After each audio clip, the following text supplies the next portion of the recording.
Drag racing fan, Between the Slicks, right here on Monday Morning Racer, live from Abilene, Texas. I'm making my way to Las Vegas for the Four Wide Nationals there, the NHRA event, doing some four wide racing, making my way slowly but surely out to Las Vegas. We'll talk about Funny Car Chaos. We'll talk about some news in drag racing. Let's talk about what you would like to talk about in the world of drag racing. And tonight, I think we have one of the most accomplished guests we probably have ever had on the show concerning driving prowess. That is Kebin Kinsley on tonight. You see there in the thumbnail the War Wagon in its funny car trim, but it also is the fuel-altered variety, and Kebin has done, well, it seems like everything in the world of drag racing, whether that's on dry land or on the wet stuff known as water. So in about 30 minutes, we're going to have Kebin on. We'll be talking with him, getting a rundown of his career, what he's doing now, talk about Funny Car Chaos, which was rather a tough weekend, I think, for the War Wagon gang, and anything else in the world of drag racing. So have those comments prepared, and definitely let's dive in later on in the show when we have him.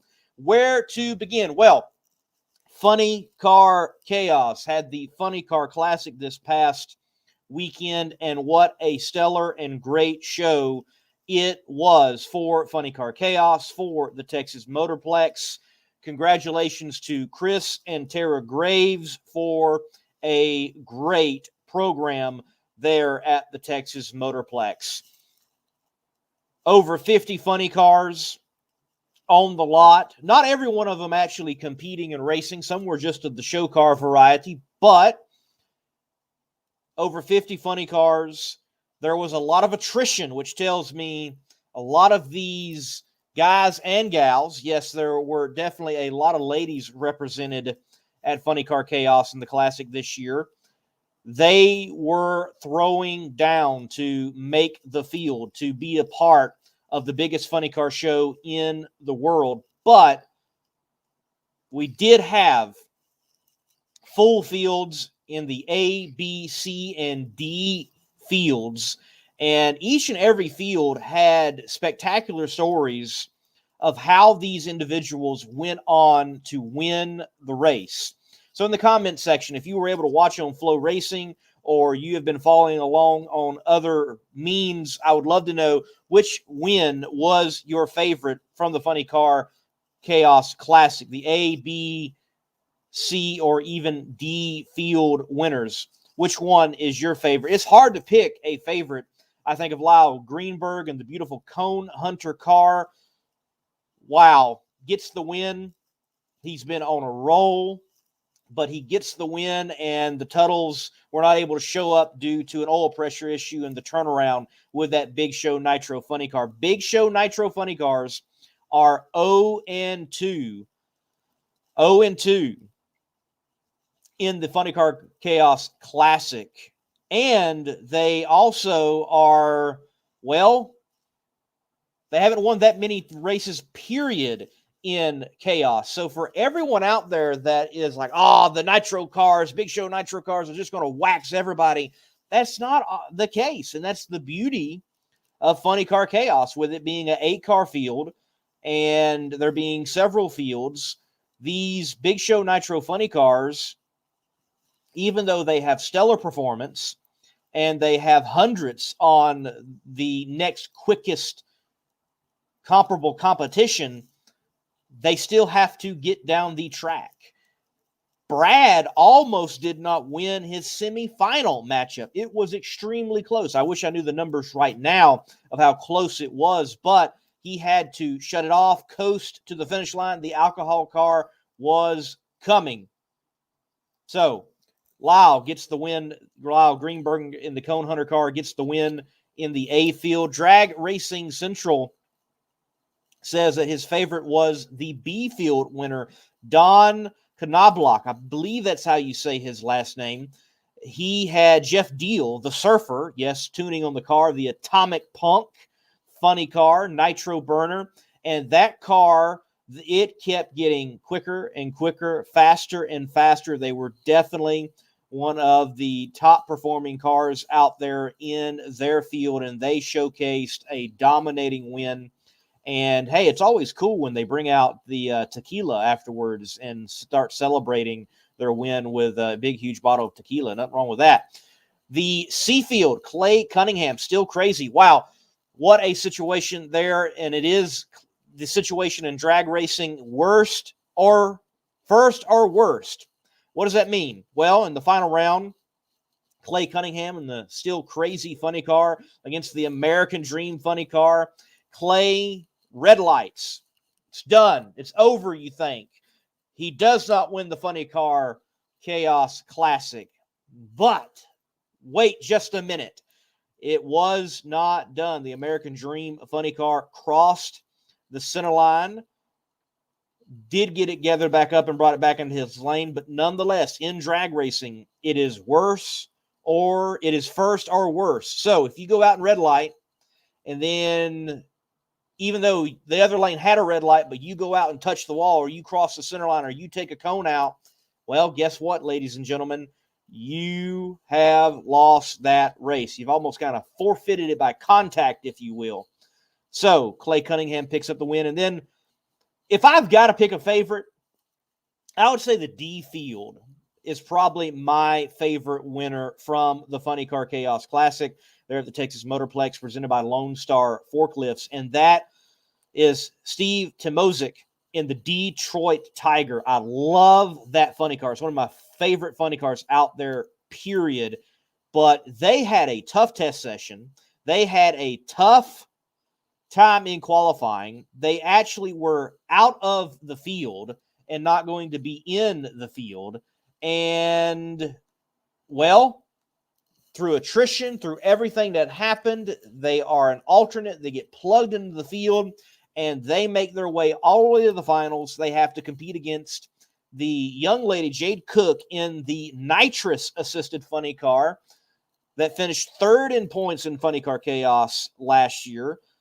And they do get the win at the biggest funny car race in the world. And the last qualifying session, mind you, they oiled the track down with a oil line felling from the burnout, through the burnout. So from water box to about half track, it seems, because Steve does a nice long smoky burnout, oil on the track. And they were beside themselves. They were even saying, hey, can we help the track crew clean up? And can we pitch in? And can we get this thing turned around? We're so sorry. Well, they licked their wounds. They made sure everything was buttoned up just right. They go out there and they get the D field win in the Funny Car Classic. So with that being said, the next race is in Louisiana for the Funny Car Chaos brand, not this weekend, but next weekend. With that being said, I'm going to take a little bit of a break, and let's get hyped up over what's to come in Funny Car Chaos. It's time. Thunder in the pipes can be heard. Fire in the sky can be seen. And nitro in the air is all you smell. It's the inaugural Chaos Cajun Nationals, presented by Larice Motorsports Insurance, April 8th to 9th at State Capitol Raceway. High-octane family fun with outlaw funny cars, top fuel dragsters, flame-throwing jets, and more. Kids falling under a breeze. And every ticket is a pit pass. Info and advance tickets at funnycarchaos.com. We know what you want, so be there. All right, folks, if you would, hit that like button for me. Hit the share button if you're watching on Facebook, or hit the share button to your personal social media feeds from the YouTube channel. Hope everyone is doing well. James chimes in, says, what's up, MMR? Look, I'm doing great here in Abilene, Texas. Can't wait to go get some good grub later on right after the show. Yes, happy race weekend. Sammy Eubanks, he was at the Texas Motorplex strumming it up and performing there for the folks, and always does a fine job. Looking forward to hopefully seeing you there at Vegas, Sammy. Thank you for watching along. And Dennis Frame says, hello from Long Island, New York City. Hey, I was talking to a pastor buddy of mine that is on Long Island just before I pulled in here at the motel in Abilene. So, drag racing, always in the news. There's always news in the world of drag racing. Let's dive into some of the news. Some of it, I'll say, it is positive. Some of it is not so positive. Let's begin with some track news out there. And I know where you think I'm first going to start, but I'm not going to start there. I'm going to start, I think, on a positive note, and that is Milan Dragway, Milan, Michigan. They have announced that they have become a NHRA sanctioned track. I think that's good news for Milan. That brings that track under the NHRA umbrella, and it brings the competitors that compete there regularly within Division 3, a great division, and it opens up the door that they are able to compete in other NHRA programs like NHRA Junior Street, Junior Dragsters, All-Star Jigs program, so on at that facility. And they'll be able to hold regionals, they'll be able to hold divisionals, they'll be able to hold, hey, never know. The owners of this particular track, they are talking about improvements, they are talking about upgrades. Maybe we could see an NHRA national event up their way in the future. You never know. So, with that said, and in light of the news that we are going to be losing what was Firebird Raceway, Wild Horse Pass Motorsports Park, there just south of Phoenix, Arizona, in Chandler, Arizona, due to, as the article, as the press release stated, a off-ramp. And it's not shocking that that is the case. There was a rendering released in 2021 that, hey, there's no motorsports facility in the growth and expansion of what is Wild Horse Pass, that whole entity. It's not just the racing facilities. If you've never been able to be there, it's casino, it's outlet malls, it's golf course, it's motels and hotels and shops. And then this odd duck, it seems, of a motorsports facility. Well, they're going to do away with it. I do know of rumors that they are going to be building another motorsports complex in the Phoenix area. It may not be right away with 2023 coming up, and then 2024, there's a Phoenix motorsports complex. Not sure. But there are rumors that there will be a motorsports complex. There's already talk of them going to Tucson. There's talk of them going elsewhere, like Tulsa. I think there is a great opportunity, though, with the NHRA having these tracks close. And what's really going on here? Let me say, for the most part, what is happening, such as in the case of Atlanta, Phoenix, and Houston, and I'm not really sure about Memphis. I'd have to do some more research into that one in particular, but these tracks ran into an issue where the land value that the track is on became greater than any of the profits that racing could bring. It's strange to say, in my home national event, being Atlanta, the Southern Nationals, it's strange to think that land value would become so valuable there because Commerce is like an hour, 45 minutes to drive at least if you're speeding from Atlanta, and it was an hour and a half drive from the upstate of South Carolina. Well, there it was, seemingly situated out in the middle of nowhere, but Atlanta has continued to grow along that I-85 corridor, and now it's worth developing. And that's what's happened there. That's what's happening in Houston. That's what's happening here in Phoenix. They deem, the owners of that property, that it's more financially viable for them to make easements onto the property and what may be built there.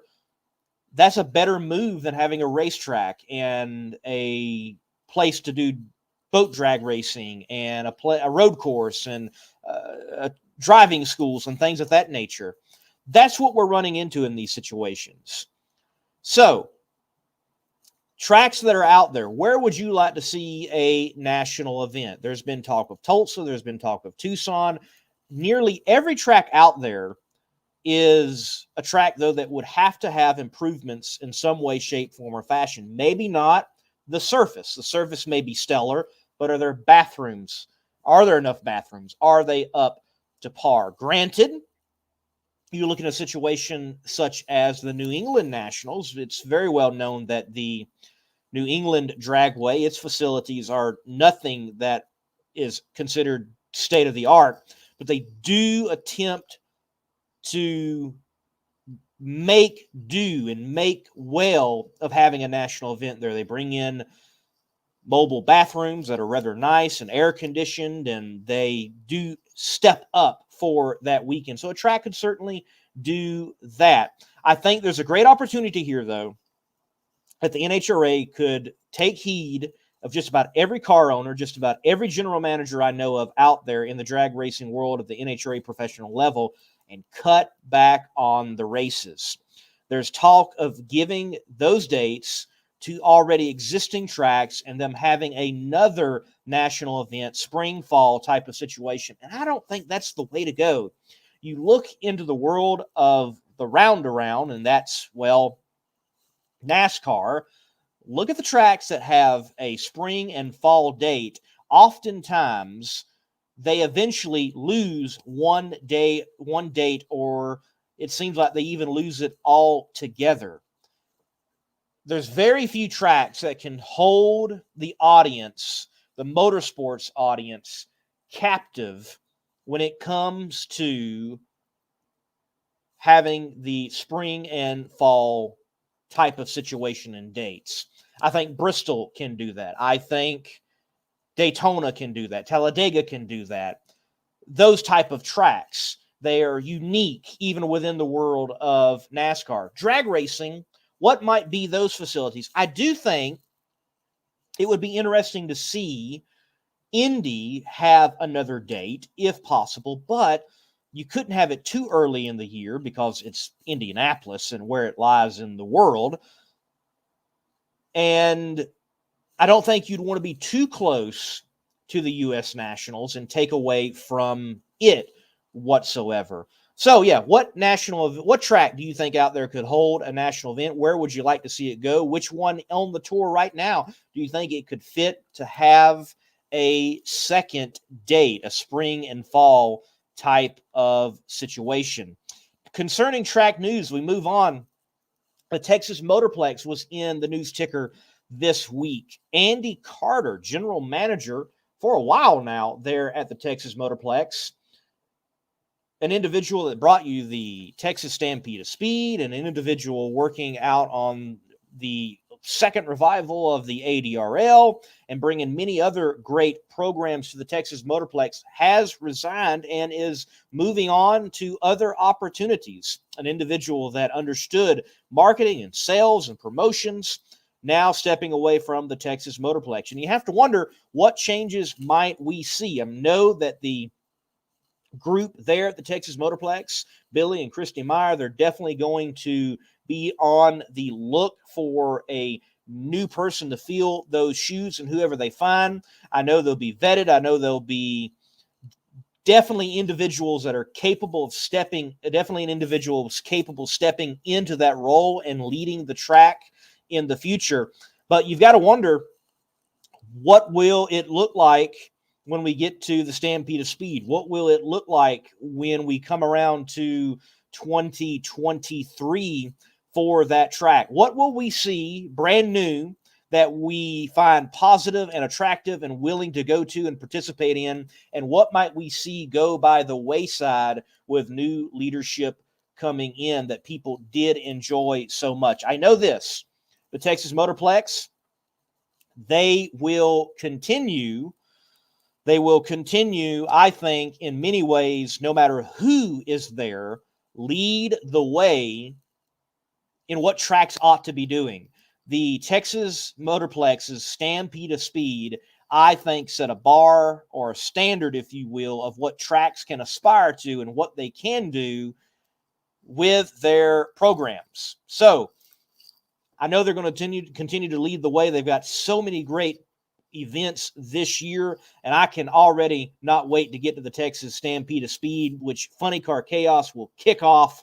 Then it will wrap all the way into the fall nationals of the NHRA, and in between, we're talking apparently ADRL and Scott Palmer's, Nitro Sideshow. So it's got a lot going on, even testing Wednesday for the big show cars of the NHRA.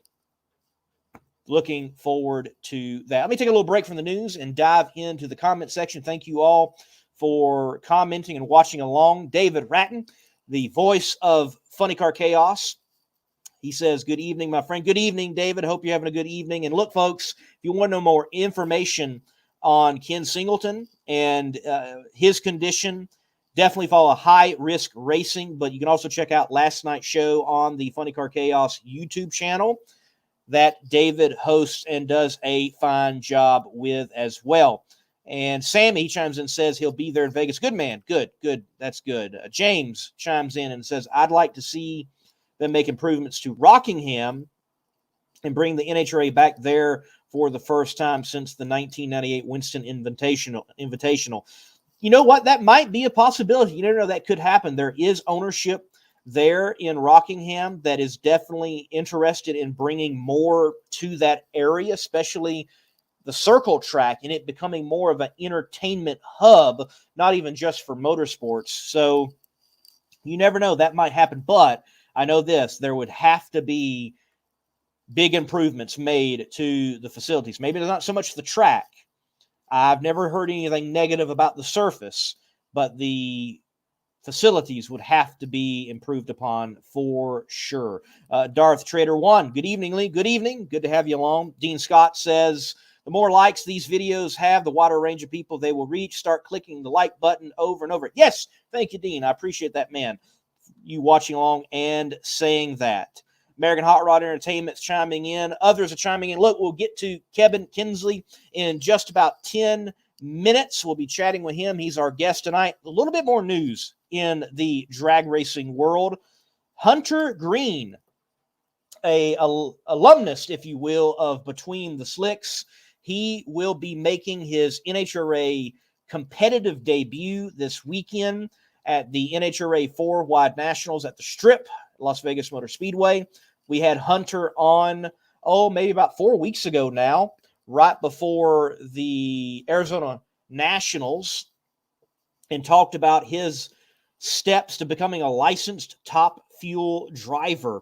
And he also took several laps in the A Fuel car, in the Randy Meyer A Fuel car there in Phoenix testing, and he's making his debut at the NHRA 4-Wide Nationals, and we want to wish him a good 4-wide event, and I'm hoping that he can go some rounds, and it'd be cool to see him even nab a win first time out. He's definitely going to be in a car tuned by a man that can get it done. Speaking of that, Julie Natus was in the A Fuel funny car for Randy Meyer there at the Funny Car Classic, and it never made it down the track. In testing, in qualifying, they didn't make the show. I know this. It is a fascinating combination. It's a combination that has been proven to run the table in funny car competition when paired with the traditional type of alcohol methanol burning funny car. And when Randy Meyer figures out the weight transfer in a funny car to get that car down the track, it is going to be news for sure. And it's going to be one bad funny car. And I look forward to seeing them again at Funny Car Chaos, because he did mention in an article that that particular car, it's not even just a funny car. They hope to put it in altered trim eventually, and they plan on doing more with it as a funny car. So I'm hoping we see them at a few other Funny Car Chaos events for sure. I think some news out there in the drag racing world that might,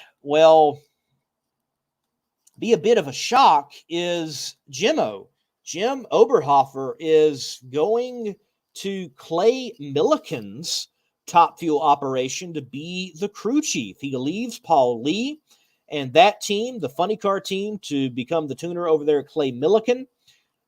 And we have to wonder, what about Mike Klober, and who is actually stepping in over there with Paul Lee? There's one other name that hasn't been announced, but this young gun has got to wrap up his duties wherever he is there in Las Vegas before coming over to Paul Lee. And Clay Milliken has been running well.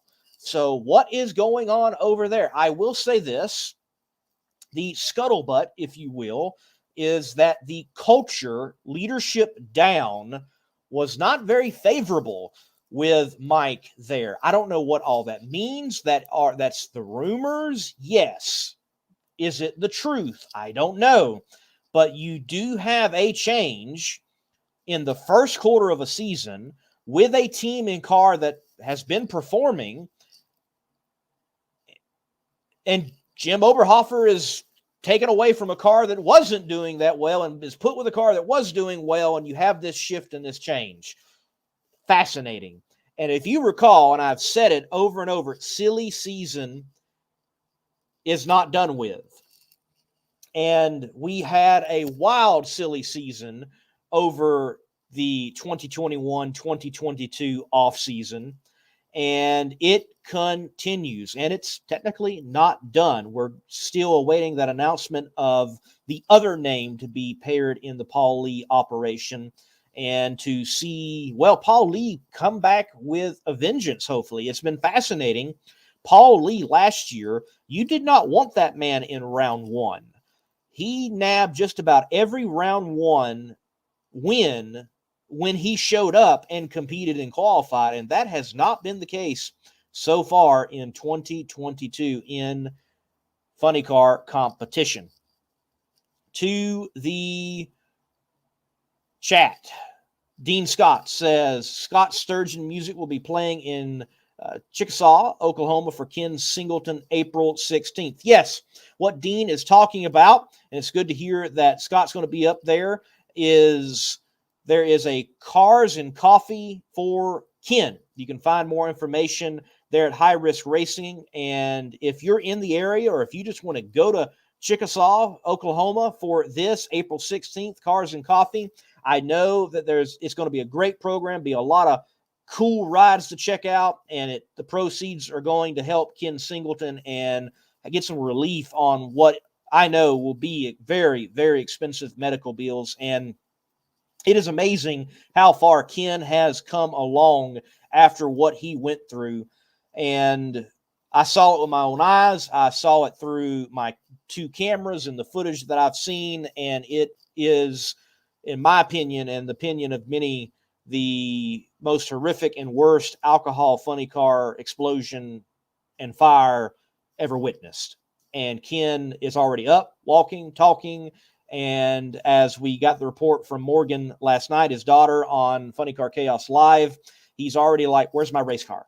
So it's amazing to hear the progress, but he has a long road ahead of him. You all please pray for Ken Singleton. And if you can make it up there to Cars and Coffee for Ken, do that. That's April 16th. And I hope that event goes great. I hope that event raises a ton of money for Ken. And keep an outlook on High Risk Racing on Facebook. They've got information, and you can follow along, and they are updating regularly on Ken's situation and what he's going through. So continue to do just like Elite Reels here has said, prayers sent. So you all keep doing that.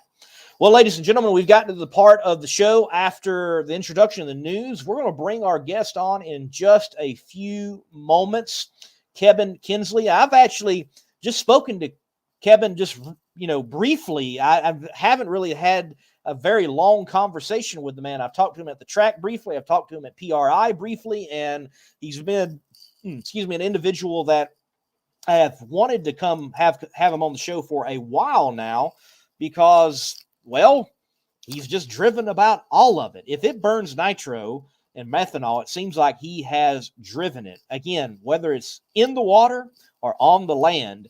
And we're definitely looking forward to having him in just a few moments.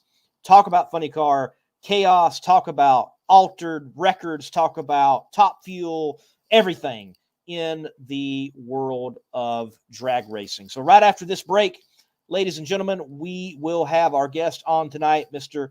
Kebin Kinsley. If you own a beautiful modern muscle car like this 1320 Challenger, I'm sure you don't want it stolen.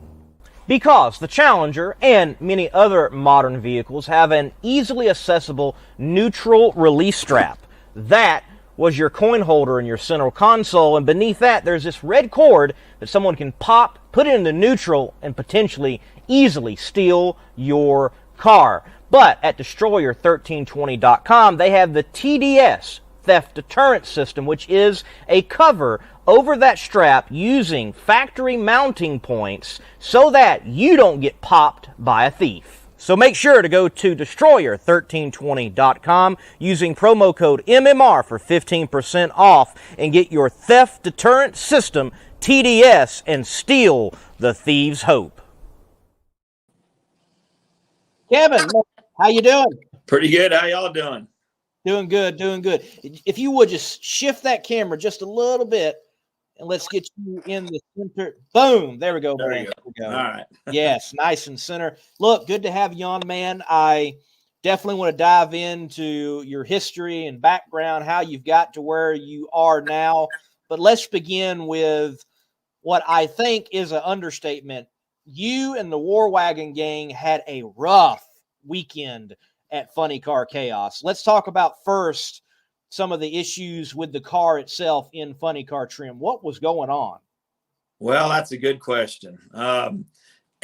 We basically had it in the same trim we had it in at last year's Funny Car Chaos when we broke the record. And of course, the air was a lot better, and we just couldn't seem to get a handle on it on the first run, of course. And then the second run, you know, it's crazy. This nitro, about the time you think you really know what you're doing, you realize you're still learning. But I was strapped in the car, and my guys backed the motor down, and we cleared it out, did our normal routine. And when they gave it some alcohol to start it, and spun the start over and pulled the switch, and it kicked a rod out, number 3. So, you know, it just takes a thimble full of nitro to blow the heads off them things. You know, I mean, it's that volatile when you compress it. So anyway, it's just one of those deals. Then we went out the next run and it knocked the tire off again, and we didn't make the show. So, you know, drag racing is a very humbling experience. It's just, you never stop learning, and it's just part of the game. You know, I hate this part of it, but I got a great team. We will bounce back, and we got a match race coming up here in a few months, and I think Howard's going to drive it at that. Actually, I don't know for sure. It just depends. If it's too warm, he lets me drive it. So I've been praying for heat. So then we got some drag boat racing coming up and stuff. So we got quite a bit of stuff happening this summer. I'm excited about. Very cool, man. Very cool. And I understand that. Well, I walked out of the media center and I'm like, oh, there's a fire in the pits. What is going on? What did happen with the fire? And is the gentleman that I did see some burns, is he okay? Yeah, he got a little bit of burn on his hand, a little bit on his leg. He's doing a lot better. He's supposed to go back to Parkland tomorrow, actually, and get looked at again. It was just one of those things, a bonehead deal, and it was an accident, and he just made a mistake, and he's filling the generator. So it's one of those things. Thank God no one else got hurt. And, you know, it just goes to tell you, man, you got to be on your toes on everything you're doing at the racetrack. It doesn't matter if you're a crew guy or a driver, you know.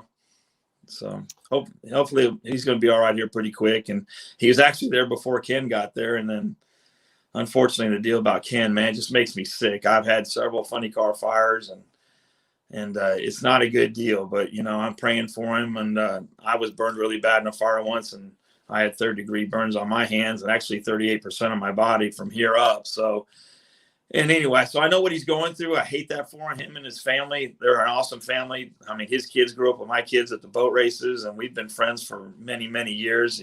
He's a great competitor, a great driver, and it's a good family team they got over there, and they're awesome people. And I hate that they're going through this, and my heart and my prayers go out to him and his family.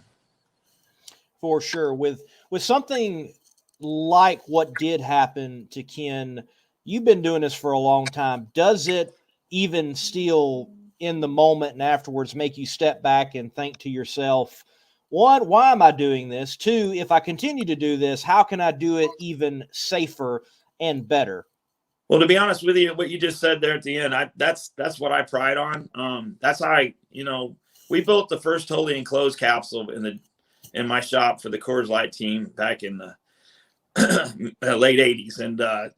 And I had a lot of my friends, we lost 8 drivers one year in the drag boats in the top fuel and blowing alcohol classes. And the year before that, we lost like 9 drivers. And, and everybody's like, man, you need to get out of that sport. You need to go car race. And I'm like, well, let's try to fix it. Let's try to make it better. And that's the attitude I've always taken. And that's what we do here at my shop. We still do a lot of drag boat capsule updating here. And we've taken unfortunately, I've gone to the school of hard knocks. This thing, I've crashed quite a few of these things, and we've learned a lot though. Every time we crash, when we learn something, so that's what we try to do to make the sport better and save the sport. And it's the same way in drag racing. The automatic transmission that he runs in that car isn't been around that long, and a lot of people haven't experienced a lot of bad things with them. So now, the more power we make, the more chances you got things to go wrong, and you're going to, a drag racer is going to find the next weakest link. That's just part of the sport, and unfortunately Ken seemed to find that. His car was running stellar numbers early. I mean, it's fixing to go really fast. And his crew chief, Brandon Pez, who's a close personal friend of mine, his dad actually started me in business.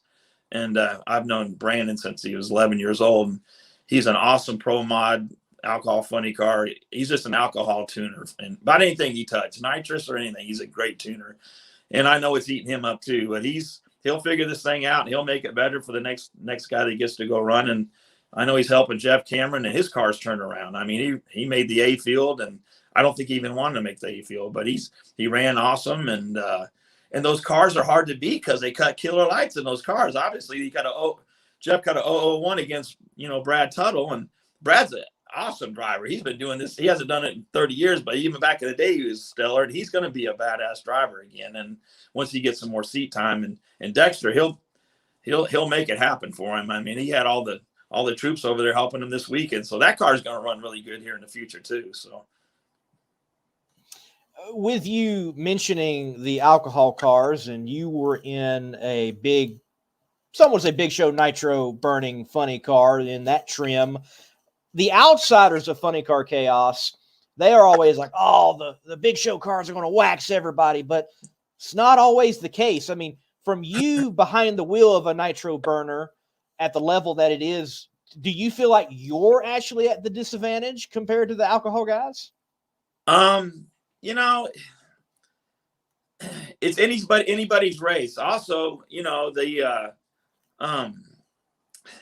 the fuel cars make so much power, it's hard to corral it, so it's those guys that are good at it are even struggling with it, obviously. So the alcohol cars have an advantage on probably some of the moderate tracks that we may go run on, but and I'm actually putting a nitro deal together back with my car. So, I mean, it's going to be a bigger pump, a bigger blower, another magneto, and that's the direction that we're wanting to go. But the alcohol cars definitely have the advantage, that's for sure. I mean, because they're more consistent. Like I said, the guys can cut old lights. It's hard. I mean, if you cut a 050 light in a clutch car like a big show car, that's a good light, And I mean, these guys, so they're getting a big advantage off the tree already. So anyway, it's just that's what makes it easy. That's what's so cool about this Funny Car Chaos is that it makes it a more leveling playing field for everybody, And that, like you said earlier, I was listening to you, and Dell last year, he had the thing won hands down, but he didn't win it. That Stan Smith guy won it. So, and that's another car that Brandon Pez tunes. So, I mean, that's what makes this thing fun. It makes it challenging and all that. So that's what keeps everybody coming back out there, I think. So the classic last year, the War Wagon was in its glorious altered trim. And you, along with Richard Hartman, Tim Wilkerson, and their, I'll just say Summit Altered, y'all were trying to crack the scoreboards with record runs, and that was definitely accomplished. And though the Hartman and Wilk, they got to some firsts, you and your team, y'all stand with the fastest altered in the world. Talk to me about that accomplishment. And hey, you can poke your chest out at any drag strip you go to, and you're like, I'm the fastest. I've been very blessed over the years. I've had some great rides and stuff.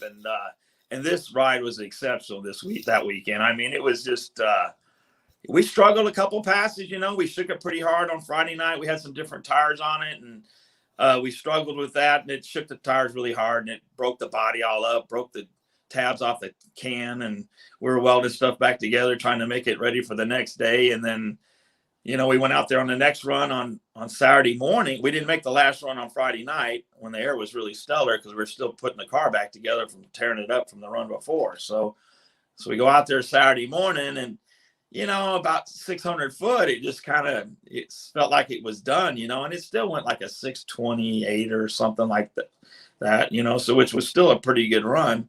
And I don't know, it just, I was back there talking to the crew chief, David Kirkland, and I said, man, it just didn't have any power after 600 foot. And he looked at me in the eye and goes, oh, I can fix that. I said, okay, cool. So we go back out there, and man, that thing was trucking. I mean, it left pretty decent. It wasn't stellar on 60 foot. It was like a 9.0 or something. But man, that thing picked up 70 miles an hour on the back half, which is unheard of in anything. So, I mean, after whoa. Did you say 70? 70 miles an hour on the back half. And it was ripping. I'm like, and Kirkland told me he was going to put the coals to it after 600 foot, and that thing was ripping my head off. I'm like, oh yeah, here we go. And then the most amazing part to me, besides it really hauling ass, was that the blower was so loud. On the top fuel car I've driven, I'm in front of the blower, and then the funny car, you got the body over it that muffles it, so you don't really hear the blower. But man, this thing, it's you and the blower in the elements, and this thing is singing. I mean, the blower's going over 10,000 RPM, and the pitch of it actually hurt my ears for a couple of days. But man, what a beautiful song it was singing, because that thing was trucking. And they said, make sure you drive that thing out the back door. And I drove it way out the back door, but it was a fun ride. We had a blast. Very fortunate I got to do it at my home track.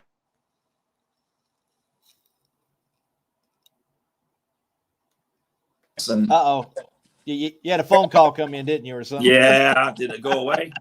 Yeah, you're good now. You're good now. Right, it happens. Sorry. They're just happy to see you on screen. It's actually one of my sponsors that he calls me now of all time. But anyway, so anyway, it was a great weekend.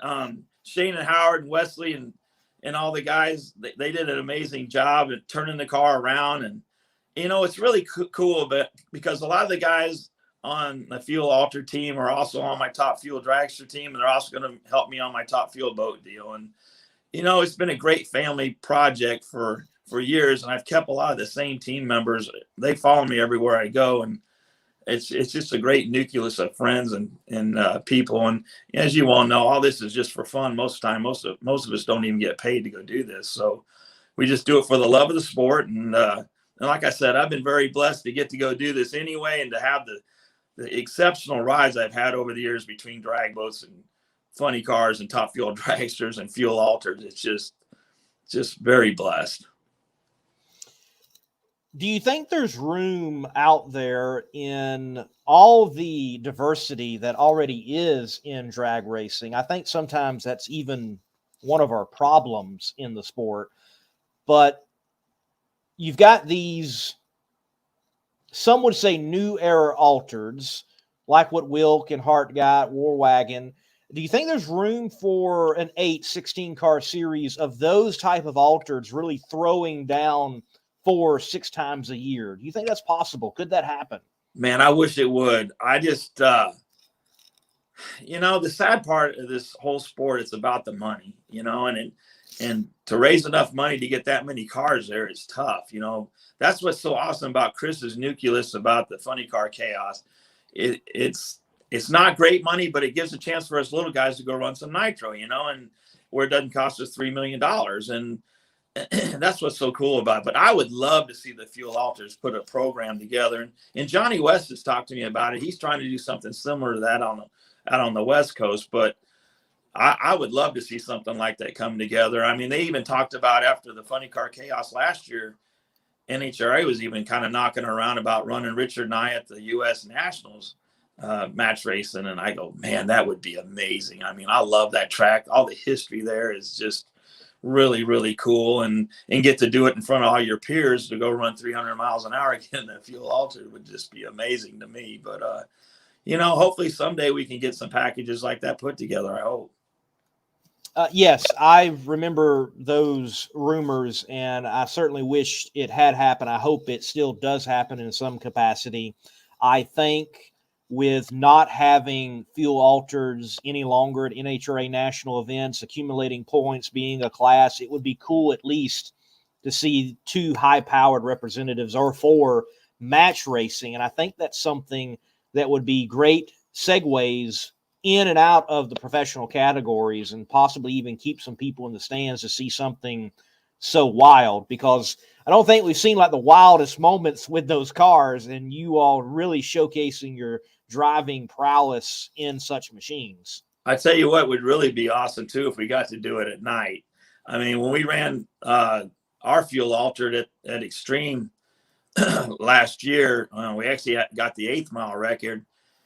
I mean, you talk about a show. It was so awesome to drive. I can't imagine what it was like to see it from the outside. But, we run dragster headers on this fuel altered, and it's like driving between 2 huge forest fires. I mean, it's so bright until you step off the gas. It's amazing, man. I mean, it's throwing flames over the top of the wing, and I mean, we got a pretty tall wing on the thing. So I think it'd be really cool if we got to go to Indy and Richard and I got to run at night, or, and there's quite a few other guys building the same setup that we run right now, both of us. So there's Pete Dove and a few other guys that got some really nice parts put together. And I was hoping some of those guys are going to come down this last weekend, because we actually had all the fuel altered body trim in the trailer. So if somebody come down and broke our record, we were going to throw it all together and try to go get it back. So that was Shane and Howard's plan. And they asked me, well, would you want to go do that? I was like,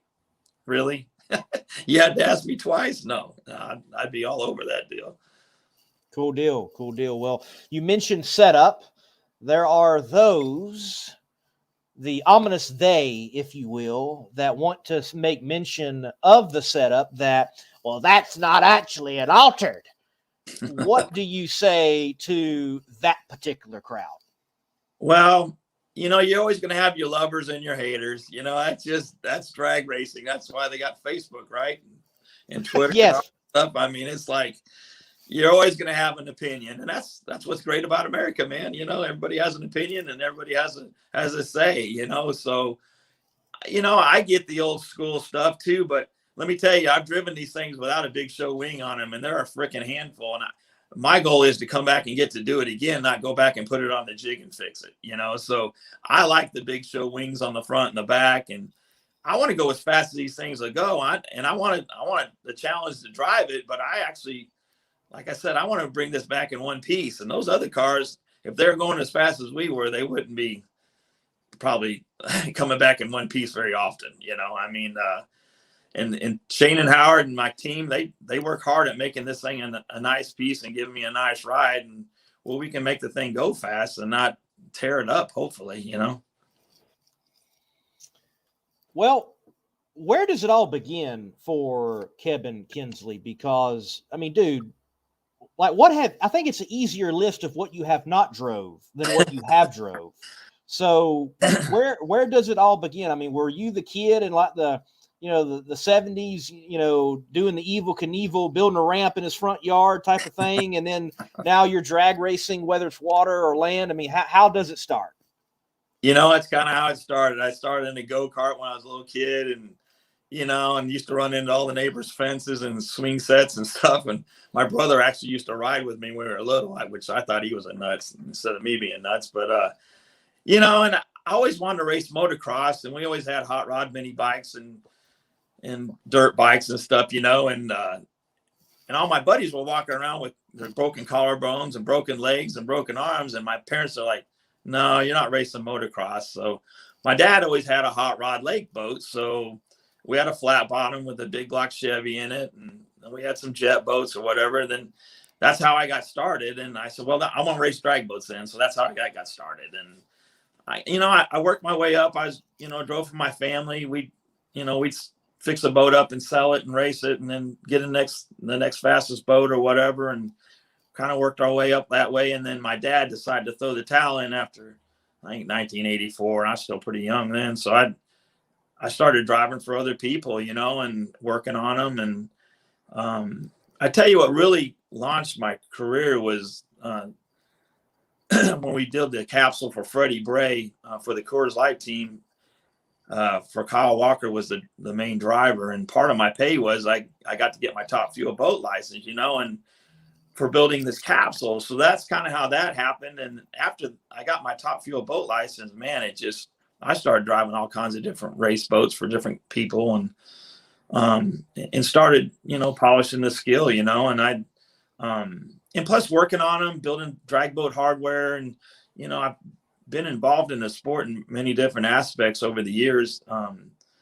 And that's kind of helped me out a lot too. I kind of guinea pig my own stuff and try to make everything go faster. It's always been my goal to make it faster and safer. So, you know, but the Coors Light deal is what really got me propelled. And then, like I said, I just became kind of a hired gun in the drag boat stuff. And then I started winning a bunch of races driving for Tommy Thompson, and we saved up enough money that we built our first funny car. I bought a cheap car, fixed it up, doubled my money, and then I actually bought a car from Barry and Todd Payton, and that's still the car I have today. I front halved it a couple times and back halved it a couple times, and put several bodies on it, and that's the car that it's running on Nitro now. And then that's the one we won some national events with the Alcohol Funny Car and NHRA. We run the Houston national event, and then won a couple. We went to 5 races one year and won 4. But so we won several national events and stuff. So it's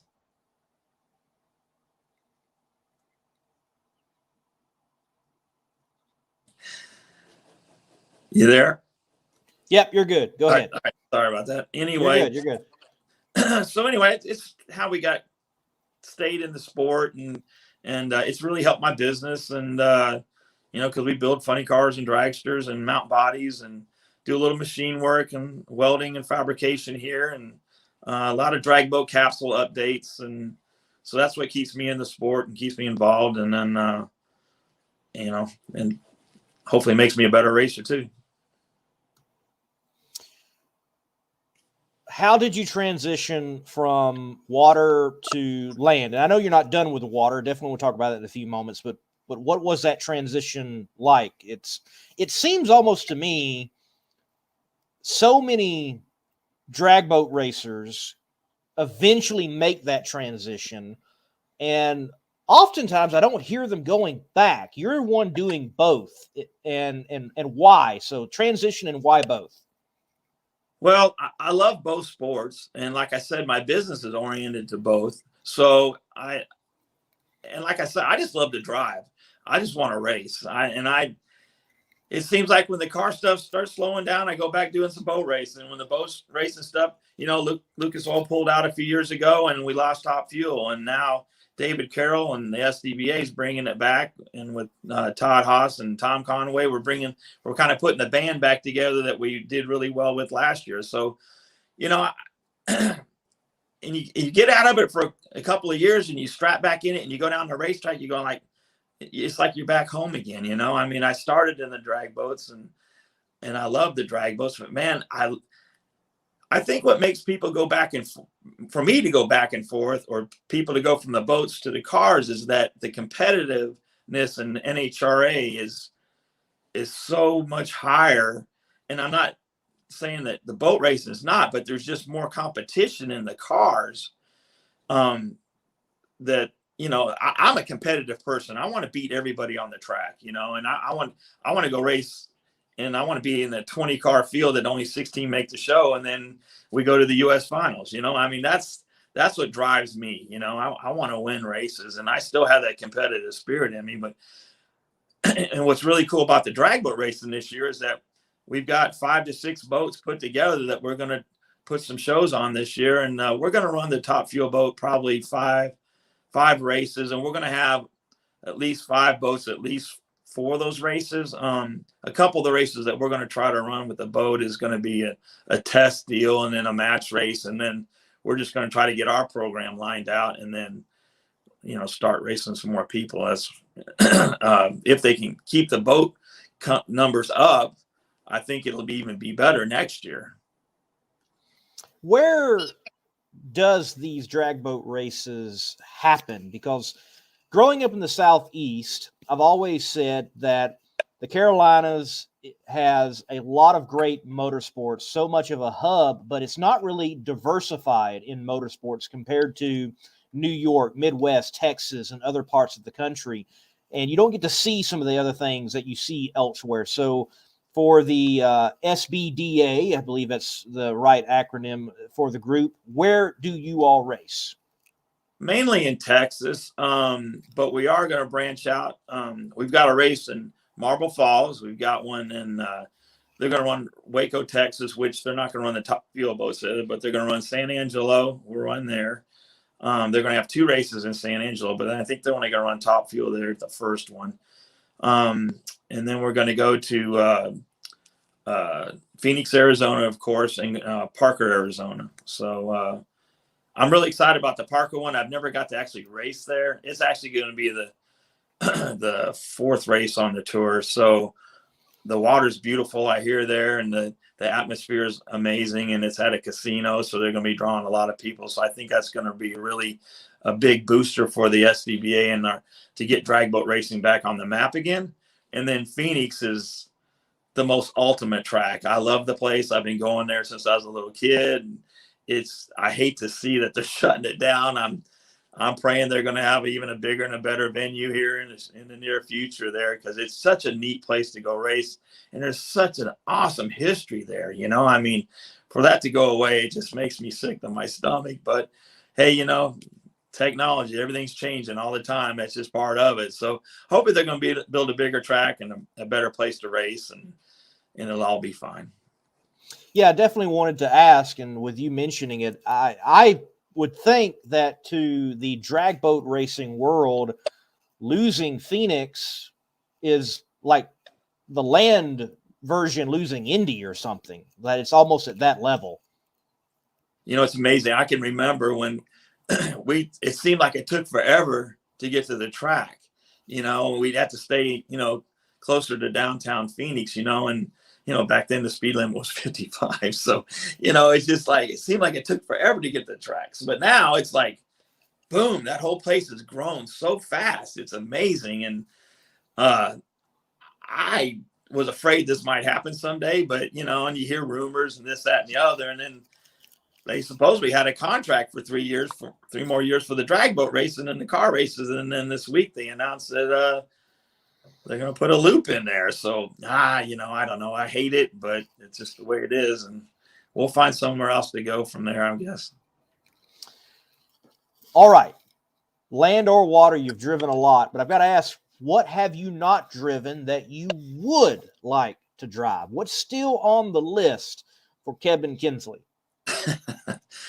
I wanted to drive a fuel Harley. One of my best friends, Johnny Mancuso, has one, or had one back in the day, and I helped him do a lot of fabrication. He used to have one with 2 motors on it, and he asked me to drive it one time and with the double, and just never could get the timing right. I was racing boats or cars somewhere, but the older you get, I may be getting a little bit wiser, but I'm really happy where I'm at right now, driving fuel altereds and top fuel dragsters, and my goal is to get my fuel funny car license in the near future, working on a couple of deals there. And I really miss driving the big show stuff. I'm hoping to get that going again, but I'm like I said before, I'm blessed to have what I have, and I'm really excited about the drag boat deal coming up, because it's going to be amazing. I mean, Tom Conway and Todd Haas have really got a handle on this boat, and we've got some stuff that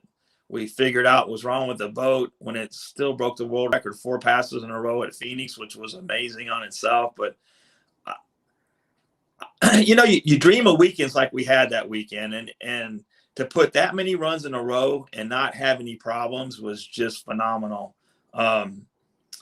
And the boat drove so well. And the race before that, we had some handling issues with it. It swapped lanes with me like 3 times. And the last run we went out on the water, somehow we lucked our way into the finals. And we were in Grove, Oklahoma. And I just cocked the heck out of the boat to the right because the boat was going left.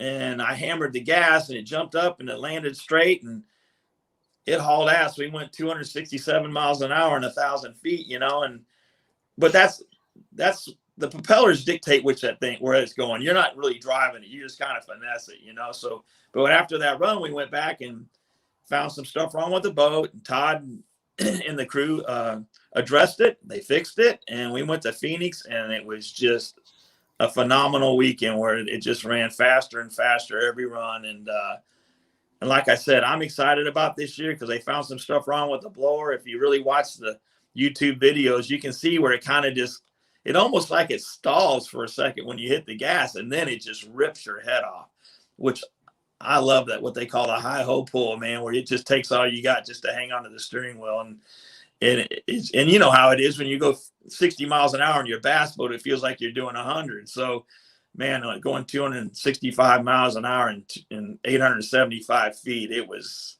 incredible. And what was really cool having Scott Palmer there and Ricky and all the gang from the car there helping us. And Scott's going to be involved with the program again this year, and I'm really excited about them being there. And it's just going to be a fun time, and really looking forward to it this year. Yes, for all the performance on land, 267 on water. That's just it's just insane. I mean, because people don't relate enough that like the faster you go, the harder water gets. That's true. Unfortunately, I figured out a couple of times. I've crashed an open boat at 167 miles an hour at head first, and that one hurt pretty bad. Still hurts some mornings when I get out of bed. But the capsule thing has really saved this drag racing community. Yes, we've still had a few deaths. We're still learning. You never stop learning in any industry. But it's definitely way safer than it was when we started. And it's going to be way safer in the future. I think we're doing some new stuff here at my shop. I think it's really going to improve the safety. And a lot of it's coming from the drag racing world, the foaming the drivers in and foaming them more around and around the head and the shoulders and all that. That's the new up and coming thing we're trying to promote into the drag boat stuff. So, it's it's getting better. I mean, like I said, there's always room for improvement. I'll be honest with you, with what Todd and Tom Conway have figured out on this boat, I wouldn't be surprised if this thing runs close to 280 miles an hour this next year. We get the right conditions, and say in the evening at Phoenix when the air is really stellar, and I wouldn't be surprised just because what we've learned, how it lagged at the hit of the throttle at Phoenix a couple of years ago, and they get that tuned up. This thing's going to be incredibly fast. Man.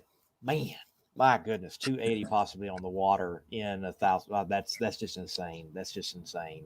Well, of the big show NHRA variety, any plans this year possibly see you back on the track? I think the first time I actually ever encountered you were in Dale's car at like Las Vegas, if I remember correctly. So yeah, anything in the works to be in a Top Fuel or funny car this year? I hope so. My heart's really in that. I really enjoy doing it because of the competition. Like I said earlier, I'm working on a couple of things. I may have some sponsorship money to possibly do a funny car deal at Ennis. I've got some people talking that want to do that, but I've got to get that piece of paper. So that's something I'm going to work on. I've got in contact with a couple of people, hopefully get that worked out.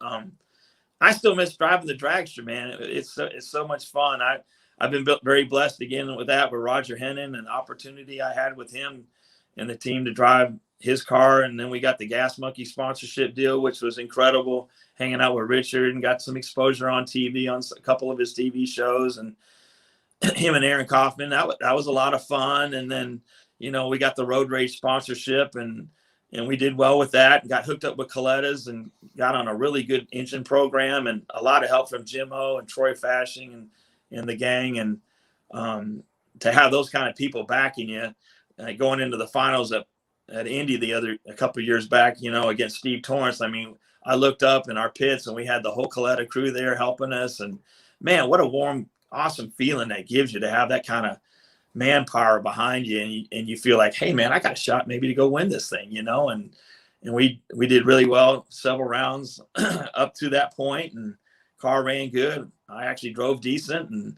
it was just a good day, and that's what keeps the fire in you to keep wanting to go do this, because it's a struggle, man. It's hard all the way down from trying to find money to go run these things, and to have a passion for a sport that you really believe in, and it just takes a lot of money to go do it, so, and then all the people that help you along the way to do this, I've been blessed. I mean, and a lot of the same sponsors I have still hang out with me today, from the boat stuff to the car stuff. And it just takes a lot of money to go do that. Even to run the fuel alter deal, it takes quite a bit of money to go run that thing the way we're trying to run it, and so all the sponsor help we get is very appreciated, to get it to where we got to go run this thing. Well, Kevin, where can people follow you on social media? I know there's several outlets, whether it's War Wagon. Now the boat is that the Liquid Voodoo that I keep seeing pop up today? Yes, sir. It is. Cool. Liquid Voodoo. You can follow cool us the SDBA, Todd Haas and Carol Haas. David Carroll Racing. They've got a Facebook page set up for our racing program, and Lisa Day keeps up with that. Todd Haas's wife, and so you can keep up with it on that. And then War Wagon has a Facebook page also, and then I have my own Facebook page, which I post I like all the nostalgia funny car stuff, but we keep some of it up on that, and that's probably the best way to follow me is through those three items there. All right, great. Well, Kevin, look, I look forward to seeing you back at the track, whether that is the ground or water variety, whichever one it may be. Thank you for your time, and thank you for being a great guest. Well, I appreciate it. I really enjoyed it. It was great talking to you, and I'm glad we got to talk to the PRI show and kind of roughly set this up and get to do it tonight. I had a good time, and hey, I can talk drag racing, boat racing anytime. I'll make your ears bleed, Yes, sir. Yes, sir. Well, look, next time we see that War Wagon, whether it's an altered or funny car trim, definitely hope to see it performing and you getting rounds and even nabbing a win or two, man. Hey, one thing quick, I'd like to give out my condolences to Roger Hennon. His father passed away Monday morning, and unfortunately I got to go to the funeral tomorrow, but our prayers are with you and your family, Roger. And thanks again tonight. Appreciate you guys. Thank you, Kevin. All right, great to have Kebin Kinsley on, and like I have said, a man that if it's running Nitro, he's done it, and he is still doing it, which is very cool. I do need to make a correction. My buddy, the voice of Funny Car Chaos, David Ratton, he has informed me it is not Chickasaw, it is Chickasha, like Chick-fil-A. I'm actually reading his text verbatim. So it's Chickasha, Oklahoma. That's where that Cars and Coffee for Ken Singleton will be taking place April 16th. If you can get there. I wonder if there is a Chickasaw. Maybe I'm going to look that up and see if there is. Kind of reminds me when I lived in upstate New York, there was this little town that was, it read like Chili, Chili, but you didn't say Chili. You said Chili. Like that don't make any sense at all, but that's what you said. You said Chili, New York, outside of Rochester, New York. Well, ladies and gentlemen, thank you for watching along. Be back right here next Thursday, 8 p.m. East Coast time, for whatever time that is for you, wherever you are landing in this great country or in the world, because we talk the world of drag racing, even a little of the wet variety, right here on Between the Slicks. Don't know who we'll have next week. We find them when we do, and we plug them in. But it will be a person from the world of drag racing, whether that is someone turning a wrench or behind the wheel, marketing, promoting, whoever it might be. Thank you for watching along. And until next time, God bless and keep the pedal to the metal. Power-Built Tools exemplifies innovation in the tool industry. From hand tools, power tools, and even tool storage. Check out powerbuilt.com for Power-Built Tools. And remember, use promo code MMR15 for 15% off at purchase.